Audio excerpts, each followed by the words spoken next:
سلام تماشابینان گرامی، خلاصه خبرهای مهم 9 ایون تاجیکستان و منطقه را از پایگاه خبری بامداد برایتان پیشکش میکنیم. شروع میکنیم از یک نگاه کوتاه به سرخط خبر مهم روز در این برنامه. امیر قطر در تاجیکستان با رهبران مقاومت ضد طالبان ملاقات داشت. بازپرسی پدپلکوونیکی که به تجاوز به ناموس شعلا دولتوف متهم می شود. میرزای وسیع رقیب او در انتخابات پیش از مولد پرزیدنت ازبکستان، آنها کیستند؟ افتتاح مسجد پرشکوه دوشنبه از سوی امام علی رحمان و امیر قطر. در گذشت پدپلکوونیک نقیب نوزیروف، دکان سابق فاکولته رقم 1 و رقم 6 اکادمی وزارت کارهای داخله. نجات ماهیگیر به اقبال از اسارت در یک جزیره در بین دریای دوشنبه. و اکنون تفصیلات خبرها. اندری سرینکا، شورای روسی مسائل افغانستان و آسیای مرکزی و رهبر مرکز آموزش سیاست افغانستان، در تلگرام کانالش با تکیه به منابع خود در دوشنبه خبر داد که امیر قطر شیخ تمیم بن احمد آل ثانی روز 8 یونیو سال 2023 در حاشیه سفر دولتیش به تاجیکستان با رهبران مقاومت ضد رژیم طالبان از جبهه مقاومت ملی افغانستان ملاقات کرده است. قطر قرار معلوم یک تکیهگاه اصلی و مبلغ اساسی حرکت تندرو طالبان که از ماه آگوست سال 2021 حکومت را در افغانستان به دست خود گرفته است به شمار می رود. منبع سرینگا گفته است که ملاقات امیر قطر با رهبر جبهه مقاومت ملی افغانستان احمد مسعود و سابق نایب رئیس جمهور افغانستان امرالله صالح که او خود را اجرا کننده وظیفه یا کفیل این مقام می شمارد در ورزاب دایر شده است. امیر قطر بنا به سر و صداهای رسیده برای میانروی بین جبهه و طالبان میل نشان میدهد، اما نتیجه های ملاقات هنوز معلوم نیست و باید ببینیم که در موقع گیری های هر دو طرف چه تغییرات به عمل خواهد آمد. البته اگر تغییرات به عمل بیاید، تاکید کرده است منبع شورای روز. نمایندگان جبهه مقاومت و دیگر گروه های مخالف رژیم طالبان و همچنین مقامات تاجیکستان این خبر را تا کنون شرح ندادند. خدمات مطبوعات پرزیدنت تاجیکستان تصدیق کرد که شام 8 یون امام علی رحمان و میمانش امیر قطر از موضعهای زیبا و دلفریب قرارگاه بیرون شهری تکوب بازدید کرده در موضعهای زیبای نویه ورزاب گشت و گذار و صحبت آزاد و دوستانه نموده از طبیعت زیبا و هوای تازه تاجیکستان آفتابی حلاوت بردند. ولی در اطلاع رسمی درباره اینکه آیا امیر قطر ضمن این بازدید از ورزاب با احمد مسعود و امرالله صالح هم دیدار داشت یا نه چیزی گفته نشده است. امیر قطر شیخ تمیم بن احمد آل ثانی روز 8 یون با یک سفر دولتی وارد تاجیکستان شد. در جریان این سفر بین دو کشور 15 سند از جمله 5 سازشنامه، 9 یادداشت تفاهم و یک برنامه همکاری به امضا رسیده. امام علی رحمان و امیر قطر همچنین نیمه دوم روز 8 یون در مراسم افتتاح مسجد مرکزی دوشنبه اشتراک کردند. این مسجد که بر پایه بیش از 100 میلیون دلار سرمایه‌گذاری قطر ساخته شد، بزرگترین مسجد در آسیای مرکزی دانسته می شود. قطر یکی از مبلغ‌گذاران اساسی حرکت طالبان به شمار رفته. در طول سالها پایتخت شهر دفع میزبان دفتر سیاسی طالبان و مکان مذاکرات امریکا با این حرکت تندرو بود. اگر خبر ملاقات امیر قطر با احمد مسعود و امرالله صالح در ورزاب تصدیق شود، پس این به معنای است که دوشنبه در راه پیشبرد سیاست خود در قبال افغانستان از مبلغ‌گذار و تکیهگاه اساسی طالبان امیر قطر هم در این راه کمک و مساعدت خواسته است. مقامات اگنتی مبارزه با کروپسیا یک زنی را که افسر بلندرتبه ملیسا را به تجاوز جنسی در اتاق کاریش و تمجید متهم می‌کند، با خود او و نزدیکانش روبرو و بازپرسی کردند. شعلا دولتوف و ساکن شهر خوجند میگوید دلمراد شادی زاده، سردار شعبه تفتیشاتی ریاست کارهای داخلی شهر خوجند، از او در عوض قطع پرونده جنایی 30,000 دلار ستانیده و یک دفعه هم در اتاق کاریش تجاوز کرده است. دادگاه ساخت این زن را با گناه معاملات غیر قانونی با دلار ماه نوامبر سال 2022 به 4 سال زندان محکوم کرد. او 3 کودک دارد و اجرای حکم تا زمان به 8 سالگی رسیدن کودک‌های خردسالش به تأخیر انداخته شده است. شعلا دولتوف در عریضه‌اش به نام رهبران تاجیکستان صحنه تجاوز را که به ادعای او ماه ینور صورت گرفته است نقل کرده و گفته است با وجود اومیلگی او و خبردار بودن دلمرود شودیزاده به او دست درازی کرد. وزارت امور داخلی ادعای شعلو دولتوف را دروغ نامیده و میگوید که شعلو دولتوف برای جبر دیده و بیگناه وانمود کردن خود به یگان دلیل به پدپلکوونیک میلیڅ دلمرود شودیزاده تهمت زده است. با وجود این اگنتی مبارزه با کروپسیا در تاجیکستان بر اساس شکایت شعلو دولتوف به تفتیشات این قضیه شروع کرده است. یک نماینده از این نهاد در ولایت سوئد به رادیو آزادی گفت مفتش آژانسی از دوشنبه روز 31 مای شعلو دولتوف و برادرش را با دلمرود شودیزاده روبرو کرده درباره دادن $30,000 رشوه و تجاوز جنسی بازپرسی کردند. همصحبت آزادی جزئیات نگفت و تنها افزود که بازپرسی روبرو دو طرف در ویدیو ثبت شده است. شعلو دولتوف روز 8 ایون به رادیو آزادی گفت بازپرسی برادرش با مفتش در اتاق کاری صورت گرفت و در جایی که مبلغ را به دلمرود شودیزاده داده است. شعلو دولتوف افزود برادرم از او پرسید که مبلغ را در همین جا شما گرفتید، ولی مفتش رد کرد. وقتی گفت که به زنتان قسم خورید که $30,000 را گرفتید یا نه خاموش ماند. به گفته مصاحب ما بعد صحبت روبرو با برادرش و دلمرود شودیزاده مفتش سپس او را با این پدپلکوونیک میلیڅ روبرو کرده و درباره تجاوز پرسیده است. شعلو دولتوف افزود پس از برادرم ما را با مفتش روبرو کردند. نشانه ها و خال و داغ‌های بدن او را گفتم.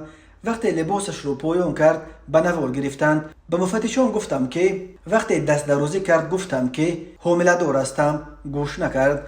دلمرود شودیزاده سردار شعبه تفتیشاتی کارهای داخلی شهر خوجند بعد این بازپرسی ها به زنگای ما پاسخ نداد، ولی قبلا در صحبت تلفنی روز 15 مای به رادیو آزادی گفت در مورد مبلغ و تجاوز به ناموس این همه نادرست است. اگر فکت و دلیل داشته باشید به مقامات مراجعت کنید، بگذار سنجش گذرانند، ما پاسخ میدهیم. وزارت امور داخلی روز 19 مای در یک بیانیه رسمی ادعای شعلو دولتوف را کاملا دروغ نامیده خود او را به معاملات غیر قانونی با دلار، سودخوری، صاحبکاری غیر قانونی و مانع شدن به کار مفتش متهم کرد. شعلو دولتوف میگوید که او از شرکت‌های بناکاری در خوجند خانه خریده بعد آرایش دوباره میفروخت، ولی هیچ وقت با اسرار خارجی داد و گرفت نکرده است. شعلو دولتوف روز 13 مای با سپردن نامه به مقامات تاجیکستان از جمله دستگاه اجرایی پرزیدنت خواسته است رفتار مفتش و تحقیر و تهمت در جریان تفتیشات بررسی شود. سالهای آخر شکایت از بدرفتاری و سوء استفاده از مقام و تمجید افسران و کارمندان میلیڅ در تاجیکستان زیاد شده است. در گذشته هم وزارت امور داخلی را یکی از وزارت‌های آلوده به فساد در کشور نامیدند. ماه اپریل امسال والدان یک نورس و خواننده مکتب در رشت ادعا دارند که مأمور میلیڅ که پسرشان را به دزدی متهم میکند او را مجبور کردند یا به گناه اعتراف کند و یا شیمش را بکشد. یک ماه پس روز 9 ایول سال 2023 در ازبکستان انتخابات نو پیش از مولد پرزیدنتی دایر می شود. این معرکه از 10 مای آغاز گرفت و از 7 مای 4 نامزدی که ثبت نام شدند به انتخابات راه یافتند و به کارهای تبلیغاتیشان سر کردند. به حیث نامزد به مقام پرزیدنت ازبکستان این 4 نامزد راه داده شدند. شفقت میرزیویف رئیس جمهوری کنونی نامزد از حزب لیبرال دموکرات و حزب ملی تقلانش، عبدالشکور حمزایف عالم کشاورز رهبر و نامزد حزب اکولوژی ازبکستان، اولوغبک عنایتوف سابق وزیر معارف ازبکستان رهبر و نامزد حزب خلقی دموکراتی، رابخان محمود و معاون اول رئیس دادگاه عالی ازبکستان و نامزد از حزب عدالت. انتخابات پیش از مولد در ازبکستان در پی قبول طرح نو قانون اساسی اعلان شد. طرح نو قانون اساسی یک دوره پرزیدنتی را از 5 تا 7 سال بالا برد. همچنین در پی به اجرا در آمدن قانون اساسی نو همه دوره‌های قبلی ریاست پرزیدنت کنونی کشور میرزیویف که در انتخابات‌های سال 2016-2020 غالب آمده بود بیکار شدند و او حق پیشبری نامزدیش برای باز 2 دوره 7 ساله پرزیدنتی را به دست آورد. میرزیویف به این ترتیب میتواند تا سال 2037 یعنی تا رسیدن به سن 80 در مقام بماند. اگر تا اون وقت یگان اتفاق دیگر رخ ندهد یا او با دیگر باره تغییر دادن قانون اساسی زمان ریاستش را باز تمدید نکند. یگانه نامزد برای مردم آشنا در بین همه 4 نامزد ثبت نام شده البته میرزیویف است که اینک 7 سال باز بر ازبکستان رهبری میکند. میرزیویف 66 سال دارد. او سال 1957 در نویه زامن ولایت جیزخ در خانواده مهاجران از دهه یختن نویه غونچی یا هولو دیوشتیچ واقع در شمال تاجیکستان به دنیا آمده است. میرزیویف در زمان ریاست اسلام کریموف که دیکتاتوری از همه بیرم آسیای مرکزی به شمار میرفت سالهای زیاد سروزیر بود. او بعد کریموف به مقام پرزیدنتی رسید، ولی به فرق از کریموف راه اصلاحات را پیش گرفت و بسیاری از قانونهای تعقیبگرانه دوران کریموف را بیکار یا سبکتر کرد. صدها محبوس سیاسی و مذهبی را از زندانها جواب داد و برای مردم امکان داد که در یک فضای آزادتر بدون ترس و تعقیب نفس بکشند. در عین زمان میرزیویف نظارت را از بالای کار نهادهای امنیتی و قدرتی و مبارزه با کروپسیا در بین منصبداران شدیدتر کرد. میرزیویف را برای اصلاحات انجام دادش گرباچوف آسیای مرکزی نام میبرند، ولی تصمیم برای تغییر قانون اساسی تمدید کردن زمان ریاستش حتی به بسیاری از طرفداران او خوش نآمد که میگویند میرزیویف با این عمل همسان دیگر حاکمان خودکامه در پهنای شوروی سابق می شود. تماشابینان عزیز، یادآور می شویم خلاصه مهمترین اخبار تاجیکستان را از پایگاه خبری بامداد تماشا دارید. برنامه را ادامه می دهیم. نیمه دوم روز 8 یونی سال 2023 بالاخره مراسم افتتاح مسجد نوی که قطر با صرف 100 میلیون دلار در شهر دوشنبه پایتخت تاجیکستان بنیاد کرد دایر شد.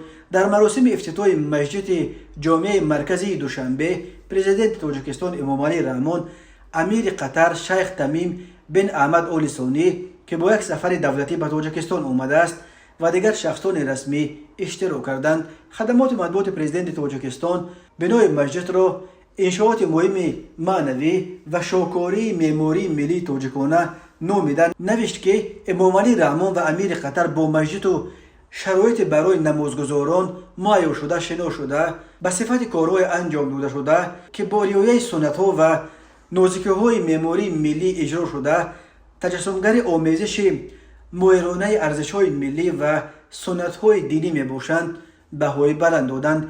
امامعلی رحمان به امیر قطر برای بنیاد این شاهکاری اظهار سپاس نموده تطبیق لایحه را نمونه عالی همکاری‌های دو دولت ارزیابی کرده است. پیشنهاد گردید که به خاطر خدمت‌های برجسته در عالم اسلام مسجد جامع مرکزی دوشنبه به نام امام اعظم ابو حنیفه نعمان ابن ثابت گذاشته شود. خدمات مطبوعات پرزیدنت گفت این نه تنها یک مسجد بلکه پایگاه زمانوی فرهنگ و تاریخی اسلام بوده. تالارهای آن طور بنیاد شدند که در آنها چاره‌بینی‌های مختلف علمی و فرهنگی و همایش‌های سطح و زینه‌های گوناگون گذرانیده می‌شوند. ساختمان مسجد نو با جلب بیش از 1000 کارگر از جانب شرکت‌های وطنی، پدرچه اساسی، جمعیت سهامی کشاده استس انشاءات و جمعیت سهامی کشاده سامان تجهیزات انجام یافته. 3 ماه سال 2018 در پهلوی مسجد ساختمان دانشکده اسلامی تاجیکستان نیز آغاز یافت. این دانشکده برای 1500 دانشجو در یک بست پیش بینی گردیده است. افتتاح این مسجد چند سال باز به تأخیر می افتاد. در دوشنبه این را اول به پاندمی کرونا ویروس و بعدا به قفا افتادن زمان سفر امیر قطر ربط می دادند. خدمات مطبوعات پرزیدنت گفت بنیاد مسجد جامع مرکزی شهر دوشنبه و دانشکده اسلامی گواه رفشن سیاست پیشوای ملت و دولت تاجیکستان دایر به دین، آزادی وجدان و آزادی پیروی به دین می باشد. شام 8 یونی سال 2023 در مرکز ملی طبی تاجیکستان شفا بخش یا قریه بالا بر اثر بیماری نقیب ناظروف نامزد علمی حقوق شناسی پالکوونیک مستوی درگذشت. پالکوونیک ناظروف سالهای زیاد در اکادمی وزارت کارهای داخلی تاجیکستان به ملیسه‌های آینده درس داده، از جمله چندین سال سردار فاکولته رقم 1 و رقم 6 بود. اگر عمر وفایش میکرد او ماه سپتامبر سال جاری به سن 52 میرسید. درباره درگذشت این افسر وزارت کارهای داخلی سامانه پرس تیجی خبر داد.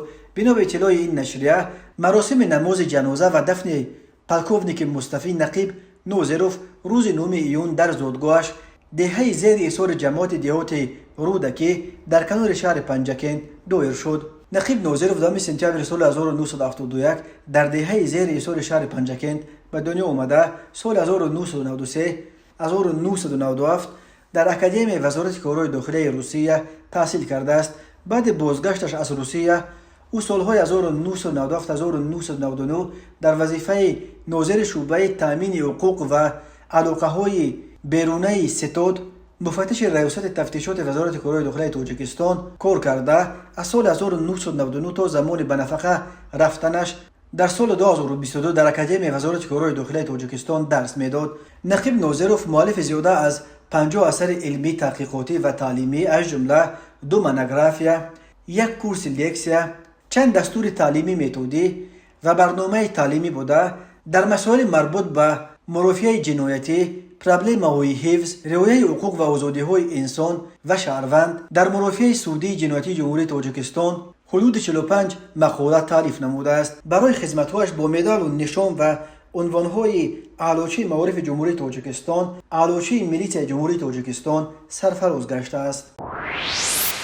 کمیته ولایت‌های فوق‌العاده تاجیکستان درباره یک عملیات نجات عجیب خبر داد. بنا به اطلاع این نهاد شام 8 میلیون سال 2023 ساعت 28 دقیقه به وقت محلی به قسم نوبرداری فوری این کمیته زنگ زده خبر دادند که در نزدیکی تویخانه یکسرای در یک جزیره در بین دریای دوشنبه یک مرد درد مانده است. گروه نجات بخشان از واحد زودعمل ریاست ولایت‌های فوق‌العاده شهر دوشنبه به جای حادثه رفته معاینه کردند که یک ساکن 63 ساله شهر کولاب در حالت مستی به ماهیگیری مشغول شده است ولی ناگهان به آب افتیده است. جریان تند آب او را برده به همین جزیره واقع در بین دریا هوا داده است و ماهیگیر به اقبال در این جزیره‌چه در مانده مستقلانه خود را از دریا بیرون برآورده نتوانست. نجات بخشان با استفاده از ارغمچین بی‌خطری خود را به جزیره‌چه تا پیش این مرد رسانیده به بدن او ژیلت نجات پوشاندند و سپس بدنش را با ارغمچین بسته تا رسیدن به ساحل دریا همراهیش کردند. این مرد بعد از آب برآمدنش از کمک طبی دست کشیده است. کمیته ولایت‌های فوق‌العاده در پی این حادثه از ساکنان خواستند که در لب آب تمام قاعده‌های بی‌خطری را رعایت کنند و در جای‌های ممنوع ماهیگیری نکنند. ریاست کارهای داخلی شهر دوشنبه روز 9 ایون سال 2023 از بازداشت یک زن 33 ساله ساکن کوچه نصرتالله مقسوم بر اساس شکایت همسایه و خبر داد. صحنه 7 ایون سال جاری در یک قطار شبکه‌های اجتماعی نوار نشر گردید که ساکن کوچه نصرتالله مقسوم نویه سینای شهر دوشنبه از بدرفتاری شهروند قربانزاده فرنگیس شکرجان سال تولدش 1990 شکایت نموده از مقامات ملیس خواسته بودند که نسبت نامبرده چاره‌های دخلدار قانونی اندیشیده شود. وابسته به این ریاست کارهای داخلی دوشنبه رسما به اطلاع شهروندان میرساند که قبلا نسبت قربانزاده فرنگیس از جانب کارمندان میلیسیا برای صادر نمودن جنایت اوباشی طبق طلبات ماده 237 قسم 2 کودکس جنایتی جمهوری تاجیکستان پرونده جنایتی آغاز کرده شده. بعد از انجام تفتیشات صحنه 7 فوریه سال 2023 پرونده جنایتی مذکور در مجلس کشاد سیار دادگاه در کوچه نصرتالله مقسوم و در بنای دادگاه نویه سینای شهر دوشنبه مورد محاکمه قرار داده شده. حکم دادگاه فرنگیس قربانزاده به اندازه 1000 نشان دهنده برای حساب‌ها جریمه بسته شد. درباره اینکه جوانزن مشخصا به چه عمل اوباشی دست زده بود ملیسیای پایتخت تفصیلات نداده است ولی میگوید چنان مشاهده‌ها نشان می‌دهند نام برده به عمل و کردارهای جنایتی خود خاتمه نبخشیده پیوسته آرامی شهروندان و ساکنان کوچه نصرتالله مقسوم را خللدار می‌ساخته است.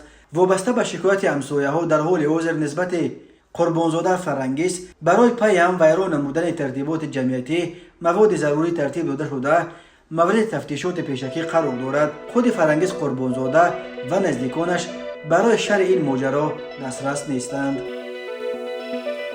تماشابینان عزیز و گرامی، این بود مرور به خلاصه چند خبر مهم امروز تاجیکستان. خبر و گزارش‌های بیشتر از تاجیکستان و درباره تاجیکستان و اطراف آن را در سامانه پایگاه خبری بامداد در این نشانه پیگیری نموید. www.bomdod.com. خوش باشید.